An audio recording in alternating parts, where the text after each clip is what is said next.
Hail, Internet. It's Paul. It's Matt, the Dork Lords. We are here talking about Black Mirror. Season 4, Episode 6, Black Museum. Yes, black.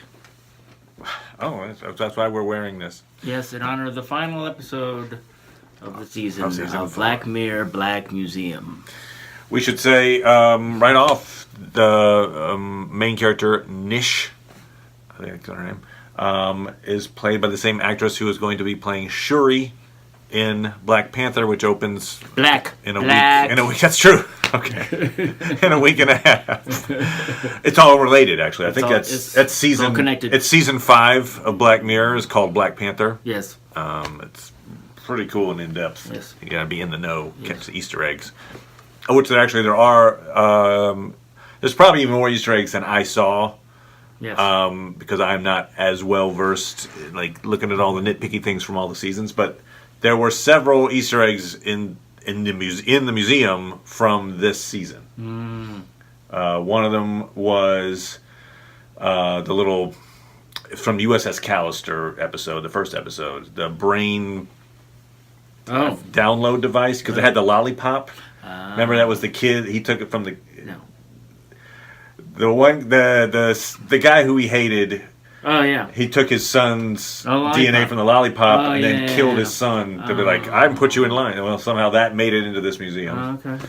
Killed the virtual kid. Yeah. I know. But how do they figure that out? How's that in a true crime museum? But killed the virtual. They killed a lot of kids and virtual kids in this season. You know, Crocodile. They did the same thing. The tub from Crocodile's in there. The tub where she bashed the guy in his tub. You know, somehow that got in worked there. Out. And then the iPad from Archangel, where she beats. Of course, she doesn't kill her mom. No, she just beats her to submission. Yeah, but you see the kind of distressed iPad. This was the iPad that was used to beat up a woman from a daughter. Completely okay. Anyway, but all right, that's good. There you go. Boom. So. We'll do a little recap here. Basically, this episode is divided into 3 parts. It's 3 stories. We have Nish shows up in this very abandoned area. Very abandoned. While she charges her car, she goes to check out the local museum. Yes. The Black Museum, which is a true crime museum, basically, of like, hey, these are artifacts from crimes, whatever. We'll talk about that. But okay, so just surface quality. That's what it is. Yeah. Black Museum. Sure. So the curator is this guy Rolo Haynes. Yes. And Rolo doesn't get many visitors these days, so he's very happy to do a tour. Yep. And he takes Nish on a tour of his museum. Yep. Specifically, it's interesting because it's not just artifacts from crime. Like, for instance, the iPad from Archangel or the tub from Crocodile. In this, the stories that he's telling are all related to things he is responsible for. Like, these are crime things, but I was the one who really got this started. So it's almost very personal. Yeah. As opposed to just, that's the baseball bat some guy used one day. Maybe there was something that was cut where it's like, I came up with this plan to have kids get little things in their head. Yeah, exactly. Or, that technology could easily move over. Mm-hmm. But so the first story we started, he's a recruiter for... Yeah, I invented these dogs. Sorry. Yeah, I know. I didn't see the dog. I looked. I was like, where are the dogs? Where are the dogs? Well, but you found that thing from the... Right? Oh, whatever. Go ahead. Okay, yes. So, boom. First, it's a flashback to... basically, he's a recruiter for this company that's got this prototype. The prototype is you can inject this device, which is not removable. No. Into somebody, and they can feel another person's feelings without taking the physical effects. Yes. And so he uses it. He finds a down on his luck doctor who's not particularly good, apparently, at what he does, but is whatever. He's losing a lot of patients. Yes. It's like, hey, you know what a doctor could use? Be able to feel their patients' pains without having to tell them what they are. Yeah, there you go. Doctor's like, let's do this. I don't see any downside. And he gets this big graft and puts a bolt in his neck. And sure enough, he becomes a really good doctor for a while. He can, instantly diagnose people. But Of course, there's a downside. there's a downside, and the downside particularly shows up once he is wearing the device and they've got the neural net on this patient, so he's feeling what they're feeling, and the person dies. Booyah. So he feels death. Yes. And is out, and it kind of switches his receptors basically. So it's like pain is pleasure, and I don't know if pleasure is pain, but whatever. He's basically now has to cause pain in others or himself in order to feel pleasure. Yeah. And so he's an addict. He becomes an addict. Yeah. And he's antisocial, and he does all this disfigurement trying to get that high. Yeah. And he ends up killing a homeless guy so that he can get the thrill and feel the sensation. And he goes into a coma because the guy dies. It's kind of the second guy to die with the net on. And the last we see of this doctor is he's in a coma with a smile on his face. Yep. And so that's the first cautionary tale. Yes. Like, careful, don't do that. don't do that. So Or find another use for the technology. right, like put it in a museum and then charge people to come see it. Rolo Haynes is very much Carnival Barker guy in a lot of ways. It feels like to me. Yeah. He's that's kind of his thing. I never got the feeling that he necessarily worked on the tech as much as he was selling it. Yeah. But maybe, I don't know. We never really got the level of... It seemed like he was selling you, the people in the lab. Yeah. So, second story involves a couple who have a kid. The wife is tragically struck down while trying to take a photo of she backs up into a car, basically. Very devastated. Rolo comes to devastated husband. Yes. So once again, find person that is in need. First it's doctor down on his luck. You might need this. Oh, here's another vulnerable person. Yes. And the thought is, hey, you know what we can do? We can put because she's in a coma, she's not dead, the wife. We can put your wife's consciousness into your brain. Oh, yes. She can talk to you and feel what you feel. And again, no downside to that. No. Don't see how that could possibly be a problem, ever. What are you talking about? So the guy's like, yep. I hope it's not reversible because I was trying to do that for the rest of my life. So, he tries to move on with his life. He finds, like a new love interest. This person in his head who doesn't have any ability. His wife. She has to just sit. She can't actually do anything. She's not like she can control him or move his arms or anything. She can just view and be upset. Like a TV. And so she's upset. Yeah. It's like he's moving on with his life. He's doing all sorts of things, though, that she doesn't agree with. And so he goes back to Rolo and says, I need help because this isn't working out. And they're like, well, you could delete her. He's like, no. I don't want to, because in that his mind, that ethically, that means he's killing her. Yep. So he's like, I don't want to do that. Yep. No. But, we could limit her time awake? Okay, that's great.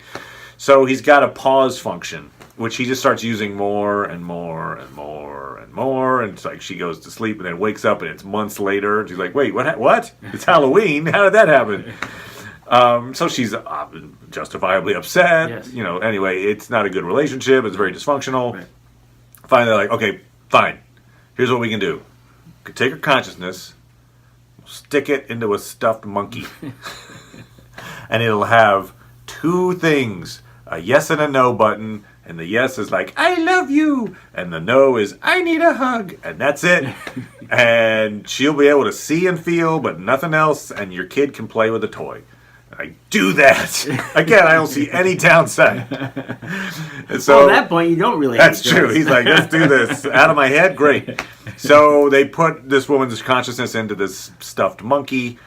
And the kid plays with it for a while, and then obviously kids grow up, they don't like stuffed animals anymore, and he gets rid of the stuffed animal, and now it's in a museum, and it's still conscious, and it still occasionally says, like, I need a hug. Yes.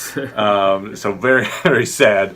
Predictably sad, I'll say. Like, you can see that one coming a mile away. That's not like that didn't work out. Well, yes. But yeah. So now we come to the third story, which is more like told in present time.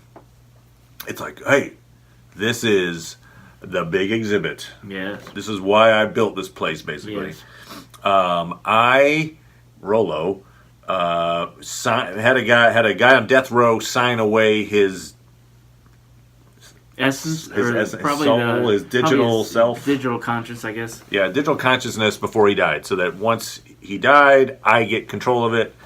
In exchange, supposedly, I gave money to the family. Although, did that happen? We don't know that necessarily even happened. What?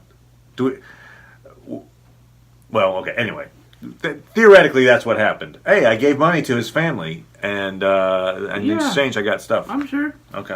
All right. I mean, she's not.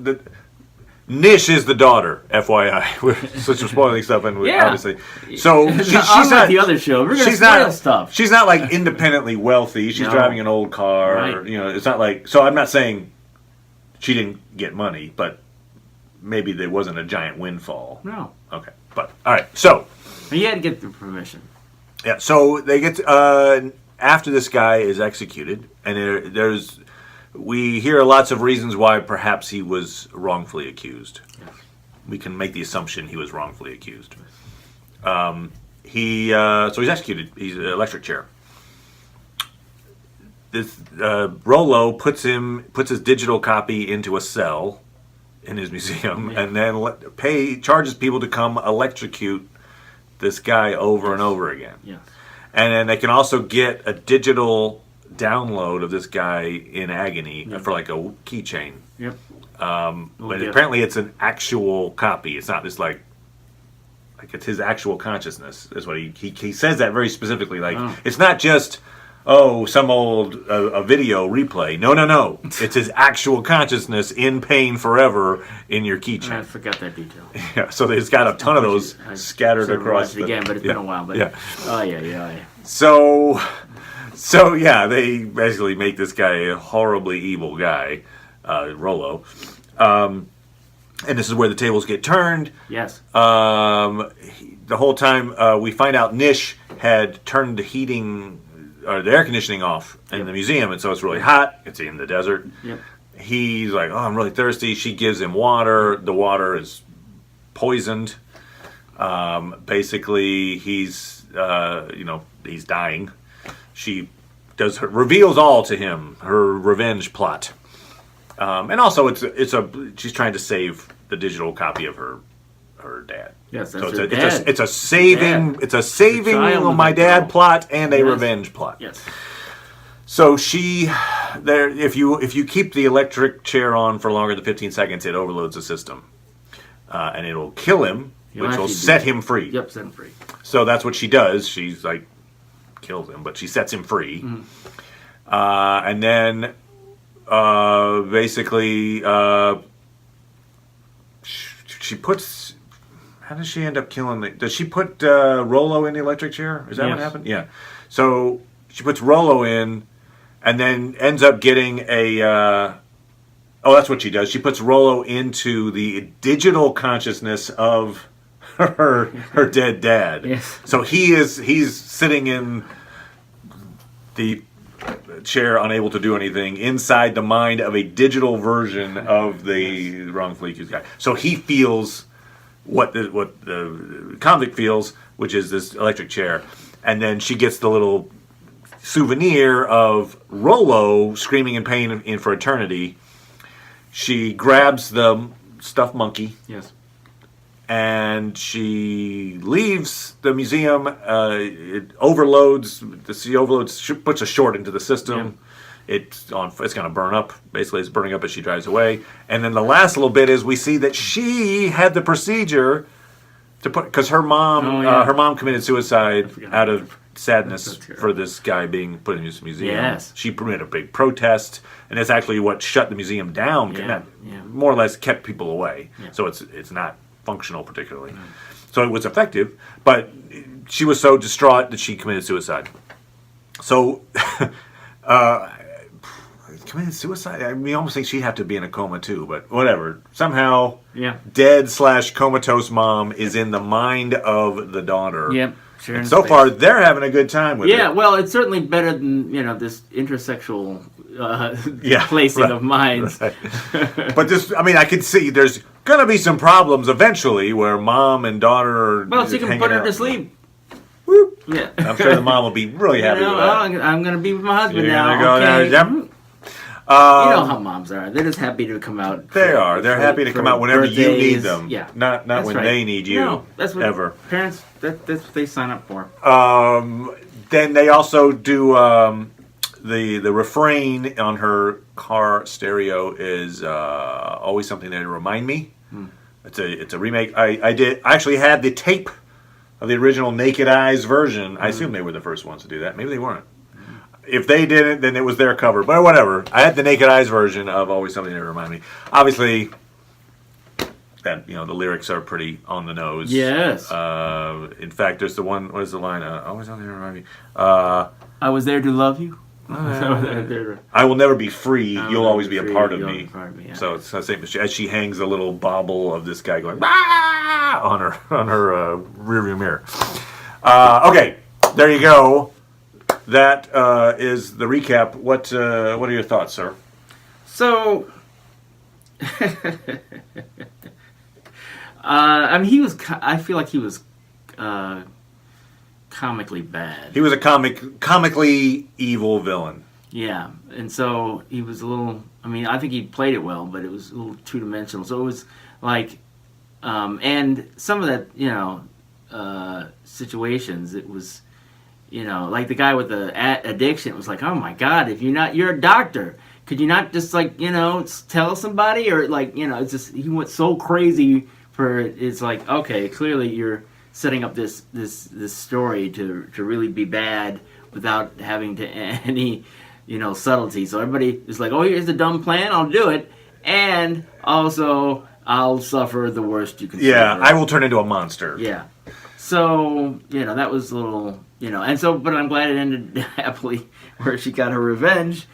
Not the best story. I mean, it's perfectly fine, I guess. It's certainly like it had the satisfying end because she got her revenge. It was nice to see her, sort of like, now I've got you and I've done this thing. And it's like, okay, cool. She planned it all along, but, not the best. Yeah, it was interesting to me that I feel like, especially since it's the ending episode of season 4. Yeah. It's called Black Museum. Yes. And the museum is basically a series of advanced technology used for crimes. Yeah. I mean, it's basically like an analog for the show, isn't it? Isn't the Black Museum and the Black Mirror? I mean, in some ways, to me, it means like this is Black Mirror. This is the show. Every week we show you like how technology gets misused and you put in weird things, and so it's the fact that it's called Black Museum. I feel like they're kind of saying this is a version of us. Could be. Anyway, I thought that was but anyway, maybe. Yeah. I mean, I think there's more variety in the show. Yeah, I don't. Right. Yeah. I mean, this is know? not necessarily the best. Advertisement for the show to be like it's this. Yeah. Watch it. This is our show. Yeah, and but, like I was saying, I feel like it'd be nice if there was something more than this. What that message of that show was, Yeah. So I mean, there were a number of episodes, particularly when it's like, oh, of course this is going to end horribly. It's like, oh, okay. I mean, I suppose there are shows where they, like for instance, USS Callister, the villain is pretty villainous. I don't feel like he was as two-dimensional as this guy. I agree because we start off thinking he's right. He's just that's good. Yeah. Right, and also too, it's like he creates copies of people and tortures them. So it's a question of whether or not you want to believe that those people are real, and you probably should because they have an interiority and independence. But it is different. Yeah. He doesn't see them as real. He's like, oh, it's a copy. I can do whatever I want. Right. So that to me passed a higher bar, which I liked. Right, and for instance, if you call it the villain, the mom in Archangel is not evil. No, she's misguided. Right. She makes a dumb choice. Yeah, but, and there's an example I think of a two-dimensional portrayal where it's like the part of her that loves her daughter and the part of her that's too controlling, and that's just the 2 dimensions you get. And so her daughter, basically, who's rebelling and who wants and trying to think of another dimension to that daughter. She just wants freedom. So great, they clash. I mean, so. But at least in that situation, you did have this person. It's like a well-meaning person goes astray through technology. Yeah, no, to me. Whereas Rolo's pretty much an evil guy from the beginning. Right. He just uses technology to his ends. Right. No, I feel like. Yeah, I that's why I don't think it's necessarily right to say that's what the show is, Black Museum. I think, it's talking about, it's the fact that you had a number of, I think, stories in the story, perhaps is how you can make the connection. In that the first season had 3 stories, and, this is sort of like a different set of stories that are supposed to be a single theme. So that's the way I think it, but... Yeah, I think I like the stories better when it's not just, I'm an evil person that... Technology makes it easier for me to be evil. Yeah. I like it better when it's like, hey, I'm well-meaning, somewhat well-adjusted person, and this is a new technology? Yeah. Huh, I'll give this a try. Yeah. And then that leads you down this road that you didn't want to go down, probably wouldn't have gone down without the technology, and now you're screwed. Right. That's more interesting to me than a Rolo twisting my mustache that I don't have. But yeah. Anyway, it was thought provoking. No, yeah, it was and a it's fun very episode. I didn't like some of the other ones, but I certainly liked it better than a few of them. So yes, robot dog. Yep. Head or whatever it's called. Yeah, and it was almost like with the 3 little vignettes, and they were all somewhat I'm gonna say some of them were gruesome, but kind of it was almost like a grindhouse film kind of quality to it. And this museum in the desert, whatever. Anyway, so it had a theme that it captured, and it was a fun hour to conclude Black Mirror. So we're done with season 4 of Black Mirror. When that comes back around, we will delve back into it. Yes, delve.